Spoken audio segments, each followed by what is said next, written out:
যে পথিক তুমি কোন পথে যাচ্ছ, এটা কোন পথ, তুমি জানো এটা কোন পথ? এটা হলো ওই পথ যে পথে হাঁটতে গিয়ে আদম আলাইহিস সালাম ক্লান্ত হয়ে গেছিলেন। এটা ওই পথ যে পথে হাঁটতে গিয়ে নূহ আলাইহিস সালাম কান্না করে দিয়েছিলেন। এটা ওই পথ যে পথে হাঁটতে গিয়ে ইব্রাহিমকে আগুনে ছুঁড়ে ফেলা হয়েছিল। এটা ওই পথ যেখানে হাঁটতে গিয়ে ইসমাইলকে শোয়ানো হয়েছিল জবেহ করার জন্য।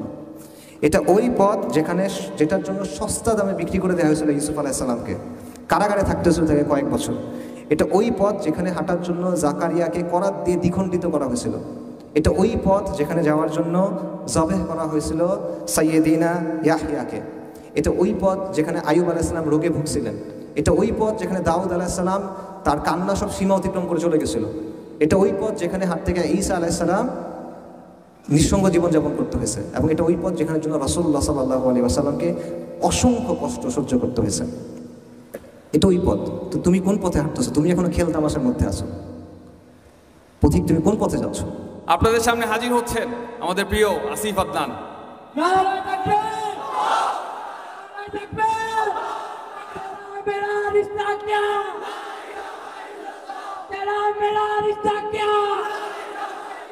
আমি আসলে এখানে কথা বলতে পেরে অনেক সম্মানিত বোধ করতেছি এবং আতঙ্কিত বোধ করতেছি।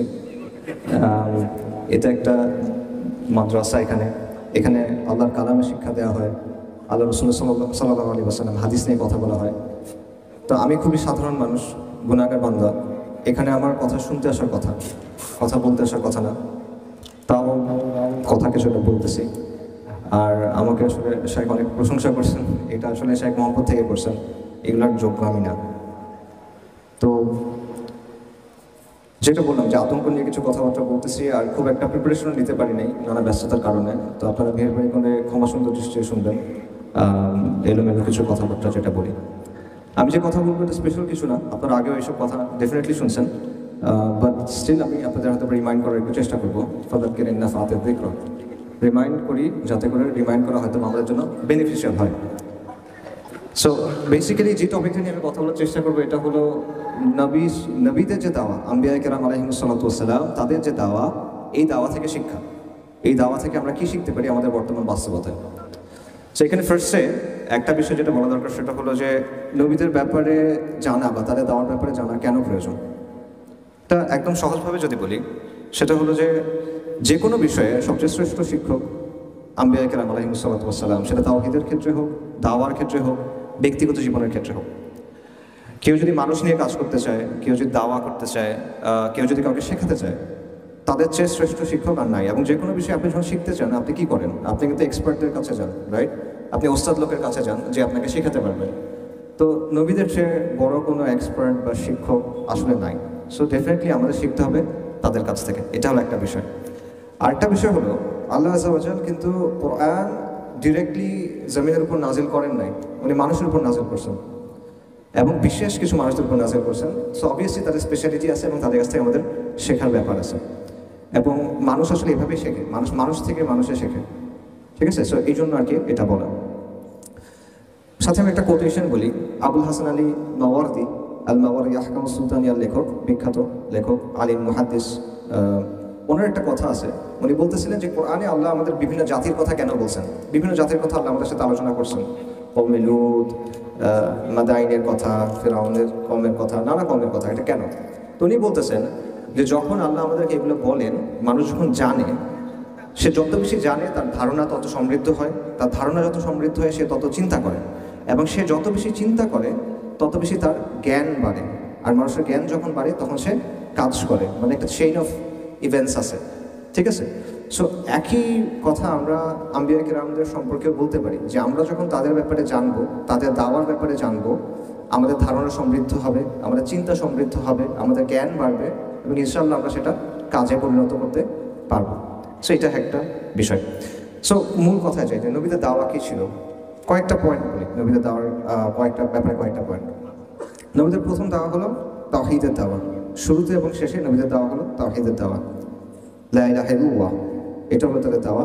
এবং এটা দুটো অংশ আছে, ইসবাত এবং নাফি। লা ইলাহা, কোনো ইলাহ নাই আল্লাহ ছাড়া। প্রথমে আপনার প্রত্যাখ্যান করতে হবে, তারপর আপনি স্বীকৃতি দিবেন। কুফর বিদ তাগুত বা ঈমান বিল্লাহ, আগে তাগুতকে, সব মিথ্যা ইলাহকে অস্বীকার করতে হবে, তারপর আপনি এক আল্লাহর স্বীকৃতি দিবেন। এবং আল্লাহ সুবহানাহু ওয়া তাআলা কি বলছেন, ওয়ালাকাদ বা'আথনা ফি কুল্লি উম্মাতিন রাসূলান আন ইয়া'বুদুল্লাহা ওয়াজতানিবুত তাগুত। আল্লাহ প্রত্যেক উম্মার মধ্যে রাসূল পাঠাইছেন এই জন্য যে তোমরা এক আল্লাহর ইবাদত করো এবং তাগুতকে বর্জন করো।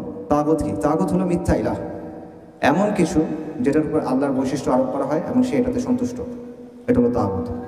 এটা মূর্তি হইতে পারে, যদি কাউকে আল্লাহর বদলে কাউকে যদি রব গণ্য করা হয় সে তাগুত, সে সন্তুষ্ট হলে।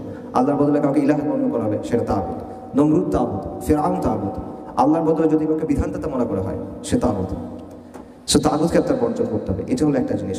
আরেকটা বিষয় হলো নবীদের আরেকটা বৈশিষ্ট্য হলো তারা কেন আসছিলেন, তারা আসছিলেন সুসংবাদদাতা এবং সতর্ককারী হিসেবে। রাসূলুল্লাহ মুবাশশিরিন ওয়া মুনযিরিন। তারা কিসের সুসংবাদ দিয়েছেন? জান্নাতের। কিসের ব্যাপারে সতর্ক করছেন? জাহান্নামের। এবং এটা অত্যন্ত গুরুত্বপূর্ণ একটা বিষয়। আমরা আমাদের আলোচনায় দুনিয়ার অনেক কথা এখন আনি, ইসলাম আসলে এটা হবে, ইসলাম ব্যাপারে ভালো, এই ব্যাপারে ভালো, বাট আলটিমেটলি দাওয়াটা কিন্তু আসলে কিসের? আখিরাতের। যে এটার পরে একটা জীবন আছে এবং এখানে সুসংবাদ আছে, সতর্কতা আছে। সো এটা নবীদের একটা গুরুত্বপূর্ণ কাজ।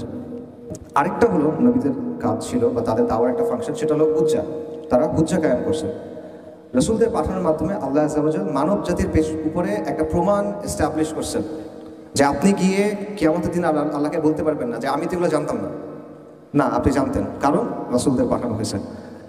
ঠিক আছে, রাসূলুল্লাহ মুবাশশিরিন ওয়া মুনযিরিন। এবং আল্লাহ সুবহানাহু ওয়া তাআলা ওয়া মা কুননা মুআদ্দিবিনা হাত্তা নাবআথা রাসূলা। আল্লাহ সুবহানাহু ওয়া তাআলা রাসূল পাঠানোর আগ পর্যন্ত, বা আল্লাহ সুবহানাহু ওয়া তাআলা কাউকে শাস্তি দেন না। রাসূল পাঠানোর আগ পর্যন্ত আল্লাহ সুবহানাহু ওয়া তাআলা কাউকে শাস্তি দেন না। তার মানে কি? রাসূল পাঠানো একটা নিয়ামত, বাট এটা একটা সমস্যা আছে। কারণ আপনি যদি রাসূলের কথা না মানেন তখন কি আসতেছে? শাস্তি আসতেছে। হক যখন আসে, হক যখন প্রতিষ্ঠিত হয়, এটা একটা হুজ্জা। হুজ্জার পর শাস্তি আসে। এবং এটা আমাদের চিন্তার বিষয় হলো যে হুজ্জা কায়েম করতে হবে আপনাকে, এটা একটা ইম্পর্টেন্ট বিষয়। আচ্ছা, এবং আল্লাহ সুবহানাহু ওয়া তাআলা সূরা মুলকে বলছেন যে যখন মানুষকে ছুঁড়ে ছুঁড়ে আগুনে ফেলা হবে তখন মালাইকারা কি বলবেন? আলাম ইয়াতিকুম নাযীর, তোমাদের কাছে এই কোনো সতর্ককারী আসে নাই? তারা কি বলবে? ক্বালু বালা, আসছিল। অর্থাৎ আপনার আর কোনো আল্লাহর সামনে আর কোনো ডিফেন্স নাই। আপনি বলতে পারবেন না আমি জানি না, আপনি বলতে পারবেন না যে আমি বুঝি নাই। আপনি জানেন, আপনি বুঝছেন, কেস ক্লোজড। সো এটা নবীদের একটা বড় বিষয়। আচ্ছা, আরেকটা বিষয় যেটা, সেটা হলো নবীরা মানবজাতিকে নেতৃত্ব দেন। ইমাম ইবনে তাইমিয়া রাহিমাহুল্লাহ বলছেন যে দুনিয়াবী ক্ষেত্রে ভালো মন্দ কি এটা সবাই বুঝে, একটা গরু বুঝে, একটা ছাগলও বুঝে, কিন্তু গায়েবের ক্ষেত্রে ভালো মন্দ কোনটা, আখিরাতের ক্ষেত্রে ভালো মন্দ কোনটা, এটা কিন্তু মানুষ নিজে নিজে বোঝে না। আমাদের যে র্যাশনালিটি আছে বা আমাদের যে আকাল আছে, এটা কিন্তু এই ব্যাপারগুলো গ্রাস্প করতে পারে না সব কিছু। সো এই জায়গায় আপনার নবীদেরকে লাগে, এই জায়গায় আপনার আল্লাহর কাছ থেকে দিক নির্দেশনা লাগে, এবং সেই দিক নির্দেশনা আসে আল্লাহর কাছ থেকে। ওয়াহির জ্ঞান না থাকলে আপনি এগুলো বুঝতে পারতেন না। বিশেষ করে আল্লাহ সুবহানাহু ওয়া তাআলা আসমা ওয়া সিফাতের কথা বলেন, গায়েব সংক্রান্ত যে কোনো বিষয় বলেন, আখিরাতের কথা বলেন, রূহের কথা বলেন, যে কোনো বিষয়, এগুলো আমাদের আকল, আমাদের ইন্টেলেক্টের বাইরে, এটা গ্রাস করা সম্ভব না। মানুষের উৎস কী, মানুষের জীবনের অর্থটা আসলে কি, আপনি কেন বেঁচে আছেন, মানে সমাজ কীভাবে চলা উচিত, এই বিষয়গুলো আলটিমেটলি আল্লাহ আযজা ওয়া জাল্লা আমাদের ঠিক করে দিয়েছেন। সো এটা হলো আরেকটা বিষয়। সো ফাইনালি আমি আরেকটা কথা বলে শেষ করি, বা এই ব্যাপারটাতে এই অংশটা শেষ করি। সেটা হলো শাইখুল ইসলাম ইবনে তাইমিয়া রাহিমাহুল্লাহ একটা কথা বলছেন যে চাঁদ, তারা, সূর্য যতটা গুরুত্বপূর্ণ আমাদের জন্য, মানুষের জন্য জীবন যতটা গুরুত্বপূর্ণ, চোখের জন্য আলো যতটা গুরুত্বপূর্ণ, মানব জাতির জন্য নবীরা এর চেয়ে বেশি গুরুত্বপূর্ণ। মানব জাতির জন্য নবীদের শিক্ষাটা এর চেয়ে বেশি গুরুত্বপূর্ণ। আচ্ছা, এবং অবভিয়াসলি তাদের মধ্যে সর্বশেষ এবং সর্বশ্রেষ্ঠ হলেন রাসূলুল্লাহ সাল্লাল্লাহু আলাইহি ওয়াসাল্লাম, মুহাম্মদ সাল্লাল্লাহু আলাইহি ওয়াসাল্লাম। আচ্ছা, এখন মূল কথা যেটা, সেটা হলো যে নবীদের দেওয়ার বৈশিষ্ট্যগুলো কী কী, এই বৈশিষ্ট্যগুলো আমরা দেখবো। তারপর আমরা চেষ্টা করবো যে আমাদের যে কাজকর্ম, আমাদের যে কথাবার্তা, সেখানে এই বৈশিষ্ট্যগুলো আদৌ আছে কিনা, না থাকলে আমরা কীভাবে আনতে পারি। প্রথম যে বৈশিষ্ট্য, সেটা হলো যে নবীদের দেওয়া সবসময় একটা বাইনারি ক্রিয়েট করে। বাইনারিকে আমাদের সমাজে খুব খারাপভাবে দেখা হয় যে শুধু ব্ল্যাক অ্যান্ড হোয়াইট হলে হবে না, তোমার গ্রে এরিয়া থাকতে হবে, এটসেট্রা এটসেট্রা, নুয়ান্স থাকতে হবে, তোমার সফিস্টিকেটেড হতে হবে। নবীদের দেওয়ার মধ্যে একটা বাইনারি আছে, ডেফিনেটলি বাইনারি আছে, আপনি এটা থেকে বেরোতে পারবেন না। ঈমান এবং কুফর, তাওহীদ এবং শিরক, এটা কোনো মিস নাই। প্রত্যেক নবী দাওয়া নিয়ে আসছেন। সো এটা হলো খুব ইম্পর্ট্যান্ট একটা বিষয় নবীদের দাওয়ার, যে এখানে তারা তাদের দাওয়ার প্রধান বিষয় ছিল যে পুরো ওয়ার্ল্ডের সব কিছু সেকেন্ডারি, প্রথম বিষয়, সবচেয়ে গুরুত্বপূর্ণ বিষয় হলো ঈমান এবং কুফরের দ্বন্দ্ব। সব ক্ষেত্রে এটা ছিল তাদের দাওয়া। এবং দেখেন রাসূলুল্লাহ সাল্লাল্লাহু আলাইহি ওয়াসাল্লাম যখন তার দাওয়া নিয়ে আসছেন, তখন পৃথিবীতে অনেক ব্যাপার চলতেছিল। রোমান এবং পারস্য সাম্রাজ্য ছিল, তাদের মধ্যে দ্বন্দ্ব চলতেছিল। আরবের মধ্যে বিভিন্ন শক্তি ছিল, তাদের মধ্যে দ্বন্দ্ব ছিল। কুরাইশদের মধ্যে দ্বন্দ্ব ছিল। নানা দ্বন্দ্ব ছিল, পৃথিবীর অন্যান্য জায়গাতেও নানা দ্বন্দ্ব ছিল, কিন্তু আলটিমেটলি এগুলো কিন্তু ইতিহাসের গতিপথকে নিয়ন্ত্রণ করে নাই বা ঠিক করে দেয় নাই। ইতিহাসের গতিপথকে ঠিক করে দিছে ঈমান এবং কুফরের যে দ্বন্দ্ব সেটা। আচ্ছা, আপনি চিন্তা করেন যে ইব্রাহিম আলাইহিস সালাম কী করছেন? তিনি কিন্তু এই একটাই কাজই করছেন যে তার সমাজের মূল যে জায়গা সেখানে গিয়ে তিনি আঘাত করছেন। সো নবীদের দেওয়ার একটা বৈশিষ্ট্য হলো যে তারা সমাজের প্রধান দ্বন্দ্বের জায়গায় যাইতেন, এবং এটা হলো ঈমান এবং কুফর। সবসময় ঈমান এবং কুফর, তাওহীদ এবং শিরক, এটা সমাজের মূল সমস্যা। Awami League, BNP, Bharat Pakistan, Bharat America, right, America চীন, এগুলো না। আচ্ছা, আরেকটা বিষয় যেটা নবীদের দেওয়ার বৈশিষ্ট্য হলো আল ওয়ালা ওয়াল বারা, যে আল্লাহ যেটা পছন্দ করেন সেটা পছন্দ করা, আল্লাহ যেটা অপছন্দ করেন সেটা অপছন্দ করা। এবং এটা অত্যন্ত গুরুত্বপূর্ণ। সব নবী কিন্তু জিহাদ করেন নাই, কিতাল করেন নাই, সব নবী করেন নাই, কিন্তু সব নবী আল ওয়ালা ওয়াল বারার বাস্তবায়ন করছেন। সব নবী যখন দাওয়া করছেন এই বিষয়টা তারা বাস্তবায়ন করছেন, আল ওয়ালা ওয়াল বারা। সো এটা একটা খুব গুরুত্বপূর্ণ বিষয়। এবং আপনি দেখবেন আধুনিক পলিটিক্যাল সায়েন্সের যে আলোচনা আছে সেখানে দেখবেন এই কথাটা আছে যে পলিটিক্সের সবচেয়ে ইম্পর্টেন্ট বিষয় যেটা, এটা হলো ফ্রেন্ড এনিমি ডিস্টিংশন। আপনার ফ্রেন্ডকে, আপনার এনিমিকে, এটা হলো পলিটিক্সের সবচেয়ে ইম্পর্টেন্ট প্রশ্ন। অনেক তাত্ত্বিক বলছে, সব তাত্ত্বিক না, বাট অনেক তাত্ত্বিকের কথাটা বলছে। সো ওই জায়গাটাও কিন্তু আসলে আল ওয়ালা আল বারা, এবং আল ওয়ালা আল বারার ব্যাপারটা আসলে ইউনিভার্সাল, সবাই এটাতে বিশ্বাস করে, খালি সবার মাপকাঠিটা আলাদা। কেউ আল ওয়ালা আল বারা চিন্তা করে ভাষার ভিত্তিতে সে বন্ধুত্ব এবং শত্রুতা ঠিক করে, কেউ জাতীয়তাবাদ ঠিক করে মাধ্যমে ঠিক করে, কেউ তার রাজনীতির মাধ্যমে ঠিক করে, কেউ এথনিসিটির মাধ্যমে ঠিক করে, সাদারা আমার ফ্রেন্ড, যারা সাদা না তারা আমার শত্রু, এরকমভাবে ঠিক করে। আমাদের দেশেও এটা আছে, চেতনা ছিল এক সময়, এখন হয়তো বা ইনক্লুসিভনেস বা এরকম কিছু একটা আসবে, এগুলোর মাধ্যমে তারা বন্ধু এবং শত্রু ঠিক করে। কিন্তু নবীদের অংশটা কি, দাওয়াটা কি? নবীদের দাওয়াটা হলো এটা ঠিক করতে হবে তাওহীদের ভিত্তিতে, আল্লাহ আযজা ওয়া জাল্লা দেয়া মানদণ্ডে। আচ্ছা, আরেকটা বিষয় যেটা নবীদের দাওয়ার বৈশিষ্ট্য সেটা হলো আমর বিল মারুফ নাহি আনিল মুনকার। নবীরা শুধুমাত্র তাওহীদের দাওয়াত দিচ্ছেন সেটা কিন্তু না, তারা তাদের সমাজের যে মুনকার ছিল বা খারাপিগুলো ছিল সেগুলোর বিরুদ্ধে কথা বলছেন, এবং তারা মানুষকে সৎ কাজের আদেশ দিচ্ছেন। যেমন শুআয়ব আলাইহিস সালাম, তিনি তার কওমকে বলছেন যে তোমরা ওজনে কম দিও না। লূত আলাইহিস সালাম তার কওমকে বলছেন যে তোমরা এই বিকৃত কাজ করো না। তারা কিন্তু তখন ঈমান আনে নাই, তাও কিন্তু তিনি বলছেন। মূসা আলাইহিস সালাম ফিরআউনকে গিয়ে বলছেন যে তুমি বনী ইসরাঈলের উপর জুলুম করো না, তুমি বনী ইসরাঈলকে ছেড়ে দাও এবং তুমি ঈমান আনো। অর্থাৎ তারা একদিকে তাওহীদের কথা বলছেন, অন্যদিকে তারা আমর বিল মারুফ নাহি আনিল মুনকারের কথা বলছেন। এখন আমরা তিনটা কথা বলছি, একটা হলো তাওহীদের দাওয়া বা প্রধান দ্বন্দ্বের দাওয়া, একটা হলো আল ওয়ালা ওয়াল বারা, একটা হলো আমর বিল মারুফ এবং নাহি আনিল মুনকার। এখন এই তিনটা জিনিস যখন একসাথে হয় তখন 4 নম্বর একটা বিষয় হবে, সেটা হলো পোলারাইজেশন, মেরুকরণ। সমাজ দুটো ভাগ হয়ে যাবে। তখন আপনি যখন সমাজে গিয়ে বলবেন যে সমাজের মধ্যে একটা ভাগ হবে, একটা ঈমান একটা কুফর, একটা তাওহীদ একটা শিরক, ভাগ হচ্ছে। আপনি যখন গিয়ে বলছেন আল্লাহ ওয়ালা ওয়াল বারা, যারা আল্লাহর সাথে আছে তারা সবাই আমার ফ্রেন্ড, যারা আল্লাহর বিরুদ্ধে আছে তারা সবাই আমার শত্রু, ভাগ হচ্ছে। আপনি যখন আমর বিল মারুফ নাহি আনিল মুনকারের কথা বলতেছেন, মানুষ একটা কাজ অনেক দিন ধরে করে, খারাপ কাজ, অভ্যস্ত হয়ে গেছে, আপনি তার বিরুদ্ধে বলতেছেন, আবার ভাগ হচ্ছে। সো পোলারাইজেশন এটা নবীদের দাওয়ার বৈশিষ্ট্য, খুব ইম্পর্ট্যান্ট একটা বৈশিষ্ট্য। পোলারাইজেশনকে আমরা খুব খারাপ মনে করি, আমরা মনে করি যে সবাই মিলেমিশে থাকলে মনে খুব ভালো। ঈমান কুফর মিলেমিশে থাকলে কখনো ভালো না। ঈমান স্পষ্ট হতে হয়, কুফর স্পষ্ট হতে হয়। যখন এটা স্পষ্ট না হয় তখন পর্যন্ত আপনি ফিতনার মধ্যে আছেন। যতক্ষণ এটা স্পষ্ট হয়ে গেছে তখন আপনার জন্য জিনিসটা স্পষ্ট ক্লিয়ার, তখন সেটা খুব ইম্পর্টেন্ট। এবং এই জন্য নবীদের দাওয়া যখনই হয়েছে আপনি দেখবেন একটা বিষয় হয়েছে যে সমাজ দুটো ভাগ হয়ে গেছে, একদিকে হলো কুফরের ঘাঁটি, একদিকে হলো ঈমানের ঘাঁটি। এবং কুফরের ঘাটের নেতৃত্বে কারা? আল মালাউ, মানে নেতৃস্থানীয় ব্যক্তিরা, আবু জাহেল বা এই টাইপের লোকজন, যারা হামান ফেরাউন এই টাইপের লোকজন তারা হয়ে গেছে। সো এবং কুফরের ঘাটে 2 ধরনের মানুষ থাকে, একটা হলো সক্রিয়ভাবে যারা কুফরের পক্ষে, তারা আদর্শিকভাবে কুফরকে ধারণ করে, তারা কুফরের মাধ্যমে উপকৃত হয়, এটসেট্রা এটসেট্রা। আরেকটা হলো যারা নীরব থেকে কুফরকে সমর্থন করে, তারা সরাসরি কুফরের পাওয়ার স্ট্রাকচারের সাথে হয়তো বা জড়িত না, কিন্তু হক এবং বাতিলের প্রশ্নে তারা কি করে? তারা চুপ থাকে। তো হক আর বাতিলের প্রশ্নে আসলে চুপ থাকার কোনো অপশন নাই, এখানে একটা সঠিক অবস্থান আছে, বাকি সব ভুল অবস্থান। সো এই পোলারাইজেশনটা সবসময় নবীদের দাওয়ার মাধ্যমে হয়। আচ্ছা, এবং কুরাইশ রাসূলুল্লাহ সাল্লাল্লাহু আলাইহি ওয়াসাল্লামের ব্যাপারে কী বলছিল, যেটা আমি বলতেছিলাম যে নবী সাল্লাল্লাহু আলাইহি ওয়াসাল্লামের ব্যাপারে কুরাইশের বক্তব্য কী ছিল? কুরাইশের বক্তব্য ছিল যে এই লোক এসে এমন সব কথা বলতেছে যার কারণে ভাইয়ে ভাইয়ে দ্বন্দ্ব শুরু হয়েছে, যার কারণে ছেলে এবং বাবার মধ্যে দ্বন্দ্ব শুরু হয়েছে, যার মধ্যে গোত্রে গোত্রে সমস্যা হয়ে গেছে। এরা আগে বন্ধু ছিল, এদের মধ্যে সমস্যা তৈরি হয়ে গেছে। অর্থাৎ আমরা যদি আজকের ভাষায় বলি তাহলে সমাজের মধ্যে ঐক্য নষ্ট হচ্ছে, সমাজের মধ্যে বিশৃঙ্খলা হচ্ছে। এই কথাটা রাসূলুল্লাহ সাল্লাল্লাহু আলাইহি ওয়াসাল্লামের ব্যাপারে বলা হয়েছে। সো ওই দাওয়া যদি কেউ দেয় স্বাভাবিকভাবে জিনিসটা আবার হবে।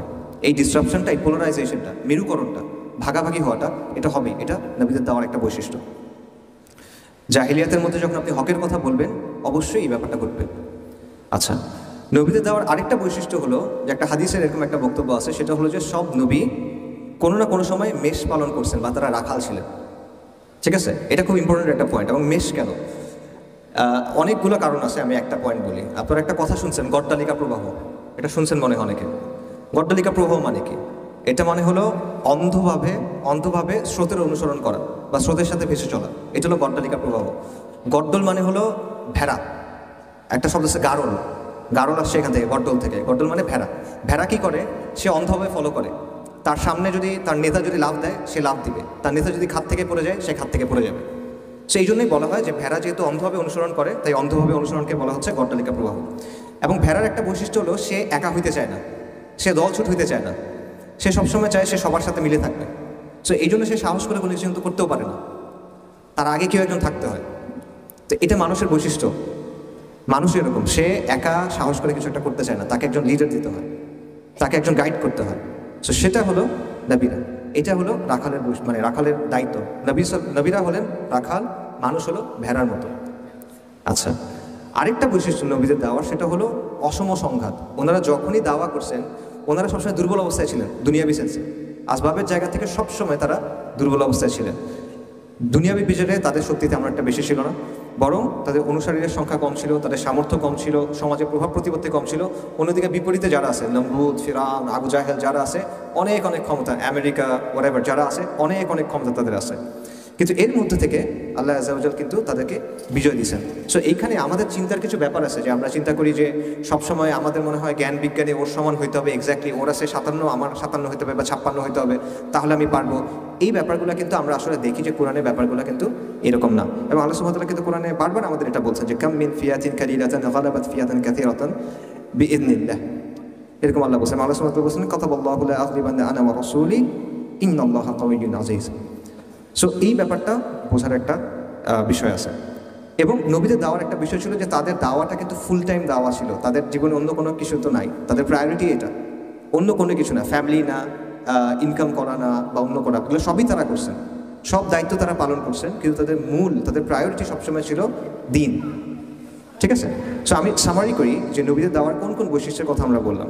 একটা হলো যে তারা এসে প্রধান দ্বন্দ্বটাকে চিহ্নিত করছেন, সেটা হলো ঈমান বনাম কুফর, তাওহীদ বনাম শিরক।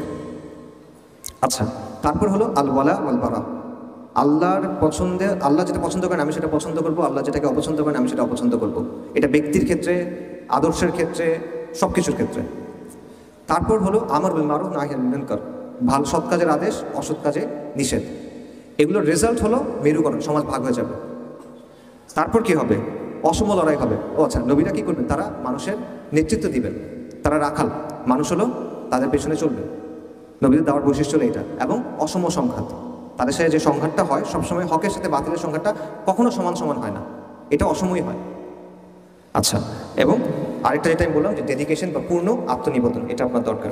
আচ্ছা, এবার আমরা বলেন যে আমাদের ক্ষেত্রে এগুলোর অর্থ কী, এক এক করে মিলান। প্রধান দ্বন্দ্ব আমাদের সময়ে কী, এটা আপনার ঠিক করতে হবে। নইলে আপনি অনেক সাইড ইস্যুতে দাওয়া করবেন, আপনার দাওয়া হয়তো বা একটা ফিকহি ইখতিলাফের দিকে যাবে, অথবা এই দল ভালো না ওই দল ভালো এই জায়গায় যাবে, অথবা আপনি এমন কোনো বিষয় নিয়ে অনেক বেশি ফোকাস হয়ে যাবেন যেটা অতটা গুরুত্বপূর্ণ হয়তো বা না, এবং গুরুত্বপূর্ণ বিষয় থেকে আপনার ফোকাস চলে যাবে। সো প্রধান দ্বন্দ্বটা আপনার চিন্তা করতে হবে এই মুহূর্তে এই জায়গায় আপনার জন্য কি, এই ভূখণ্ডের জন্য বা এই অঞ্চলের জন্য প্রধান দ্বন্দ্ব কি? তাওহীদ আর শিরকের দ্বন্দ্ব। এই পুরো অঞ্চলের কথা চিন্তা করেন, কি দ্বন্দ্ব এখানে? ঈমান এবং কুফরের দ্বন্দ্ব, ইসলাম এবং জাহিলিয়াতের দ্বন্দ্ব। এবং আরও স্পষ্ট করে বলে বর্তমান বাস্তবতায় এটা হলো আল্লাহ শরিয়া বনাম সেকুলারিজমের দ্বন্দ্ব, আল্লাহর আইন বনাম গায়রুল্লাহর আইনের দ্বন্দ্ব। এটা হলো প্রধান দ্বন্দ্ব, এটা আপনার চিহ্নিত করতে হবে, এইটার উপরে আপনার দাওয়া করতে হবে। এটা চিহ্নিত না করে আপনি যদি অন্য জায়গায় দাওয়া করেন তাহলে আপনার রেজাল্টও এরকম আসবে না। এটা হলো একটা কথা। 2 নম্বরটা হলো আল ওয়ালা ওয়াল বারা। এটা রফিক ভাই অনেক আলোচনা করে গেছেন, এই জন্য আমি আর আলাদা করে বলার কোনো প্রয়োজন নেই। আল ওয়ালা ওয়াল বারা আপনারা বুঝছেন যে মুসলিম যত যাই করুক সে দিন শেষে আপনার ভাই। দুনিয়ার সবচেয়ে খারাপ মুসলিমটা দুনিয়ার সবচেয়ে ভালো কাফিরটার চেয়ে ভালো। এটা কিন্তু আমরা মানা খুব কষ্টকর, এটা মানা খুবই কষ্টকর আমাদের জন্য। দুনিয়ার সবচেয়ে খারাপ মুসলিমটা দুনিয়ার সবচেয়ে ভালো কাফেরটার চেয়ে ভালো। কেন ভালো? লা ইলাহা ইল্লাল্লাহর জন্য ভালো। মুহাম্মদ রাসূলুল্লাহর জন্য বলো সাল্লাল্লাহু আলাইহি ওয়াসাল্লাম। এটার ওজন অনেক বেশি, পুরো দুনিয়ার ওজন একদিকে, লা ইলাহা ইল্লাল্লাহর ওজন একদিকে, এটা ভারী হবে সবসময়। সো এই জিনিসটা বোঝা, আল ওয়াল ওয়াল বাড়া ব্যাপারটা বোঝা, এটা আমাদের খুব ছুটে যায়, ঠিক আছে? এটা একটা খুব গুরুত্বপূর্ণ বিষয়। তারপর হলো আমর বিল মারুফ নাহি আনিল মুনকার, সৎ কাজের আদেশ এবং অসৎ কাজের নিষেধ। এবং এখানে আমাদের একটা সমস্যা আছে, সৎ কাজের আদেশ এবং অসৎ কাজের নিষেধ আমরা যখন করতে যাই, আমরা করব কোথায়? আমাদের নিজ নিজ অঙ্গনে, আপনার এলাকা, পাড়া, মহল্লা, স্কুল, কলেজ, প্রতিষ্ঠান, এখানে। তো এই কাজগুলোর মধ্যে আসলে গ্ল্যামার নাই। আপনি চিন্তা করছেন যে আমি গাছ লাগাবো, আমি এটা করবো, সেটা করবো, এগুলোতে তো শরিয়া কায়েম হবে না, আমি কেন এগুলো করবো, দূর, এগুলো করবো না। এই ব্যাপারটা আমাদের মধ্যে কাজ করে। কেউ দেখেন, নবী সাল্লাল্লাহু আলাইহি ওয়াসাল্লাম একটা হাদিস আছে আনাস রাদিয়াল্লাহু আনহু থেকে বর্ণিত, যেটার মূল বক্তব্যটা হলো যে তুমি যদি জানো কিয়ামত চলে আসছে আর তোমার হাতে একটা গাছের চারা থাকে, তাও তুমি সেটা কি করবা? রোপণ করবা। কেন? এটা একটা সৎ কাজ, ভালো কাজ, এটা একটা। কিয়ামত চলে আসছে কিন্তু তাও আপনি এটা করবেন, কিন্তু আমরা কিন্তু গুরুত্ব দিই না। এগুলো করে আসলে লাভটা কী হবে? সে একটা বড় একটা সমস্যা। এই আমর বিল মারুফ নাহি আনিল মুনকার আপনি চোখে না দেখতে পারেন এটা রেজাল্ট, বাট এগুলো রেজাল্ট অ্যাকিউমুলেট করে। দাওয়ার ব্যাপারটাও এরকম, আপনি চোখে দেখতে না পারেন, বাট এটা রেজাল্টটা অ্যাকিউমুলেট করে।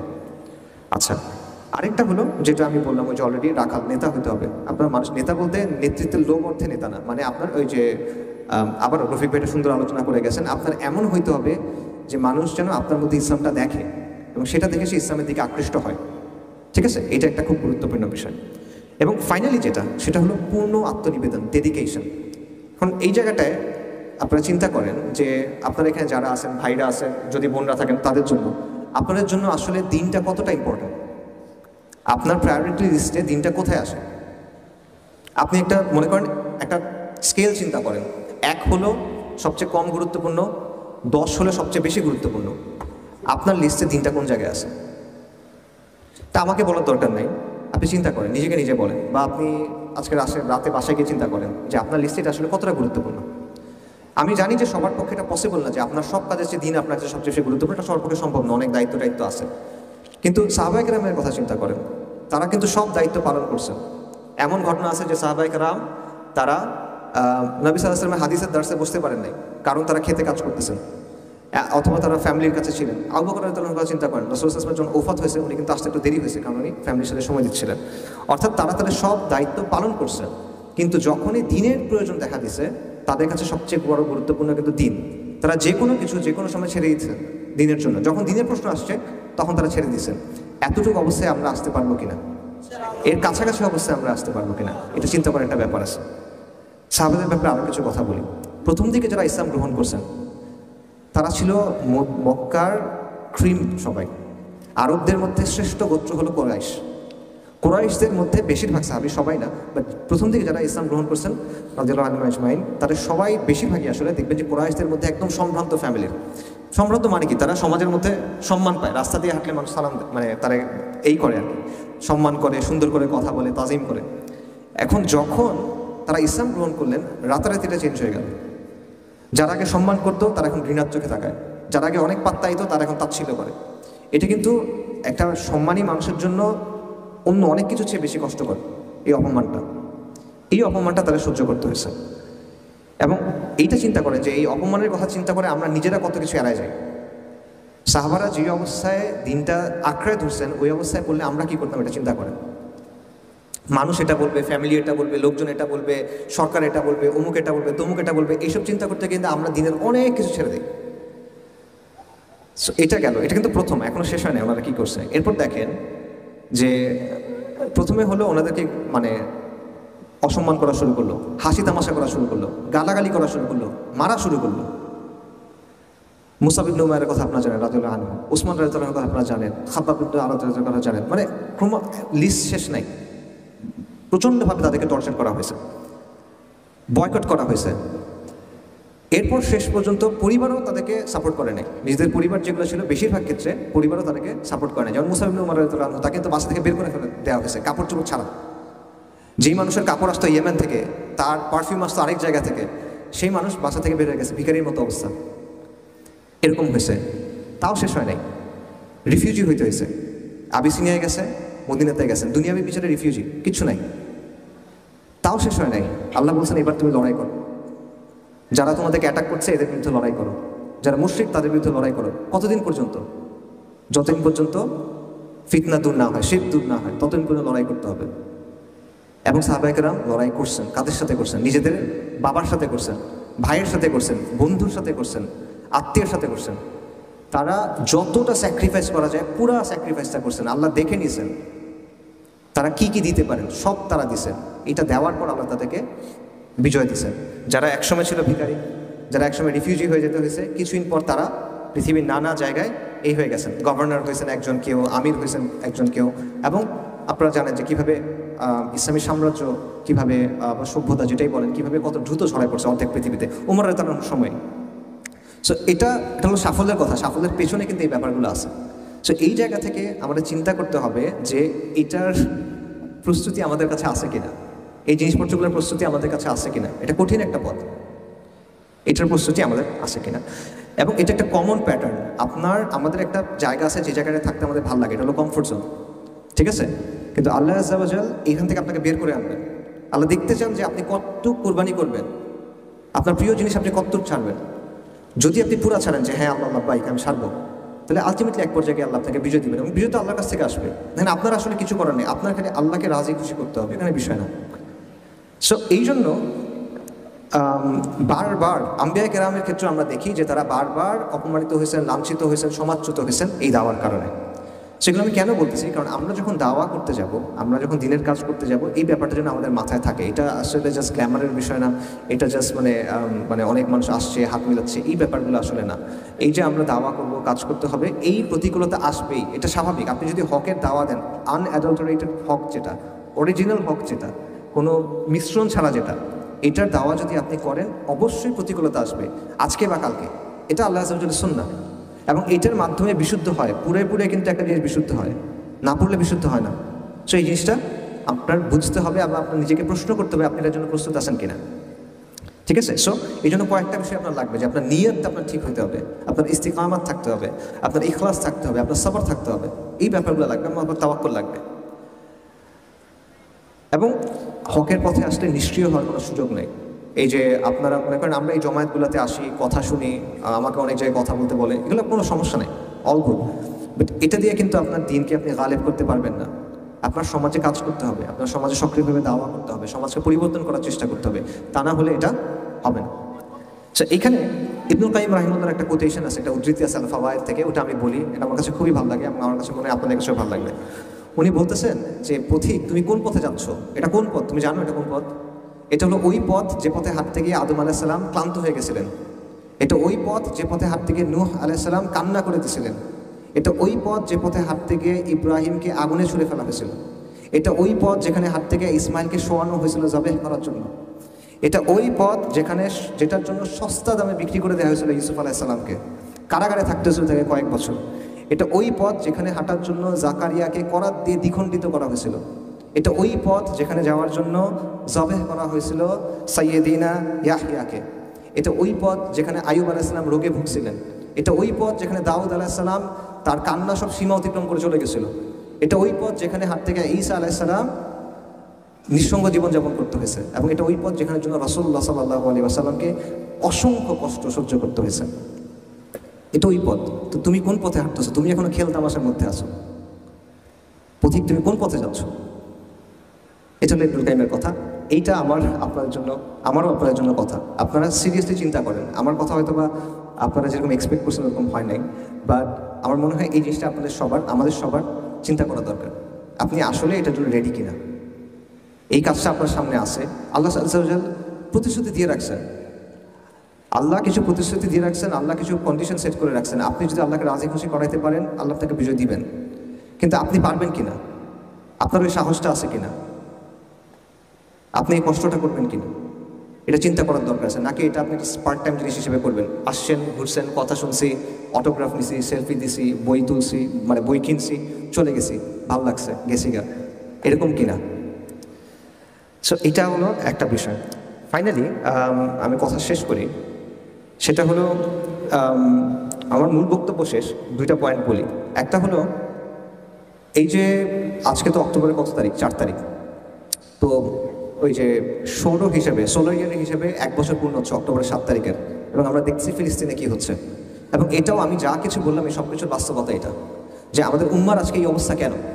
কারণ আমরা নবীদের পথগুলো থেকে সরে গেছি, আমরা ইউএনের কাছে যাচ্ছি, জাতিসংঘের কাছে যাচ্ছি, ইন্টারন্যাশনাল কমিউনিটির কথা ভাবতেছি, এইটা ভাবতেছি সেটা ভাবতেছি, but at the end of the day Allah আজ্জাওয়াজাল আমাদের জন্য যেই পথটা ঠিক করে দিয়েছেন ওই পথটার দিকে আমরা যাচ্ছি না, আমরা ওই পথে ফেরত আসতেছি না, আমরা ইমানের ওই জায়গাটাতেও ফেরত আসতেছি না, আমরা কোরবানির ওই জায়গাটাতে ফেরত আসতেছি না।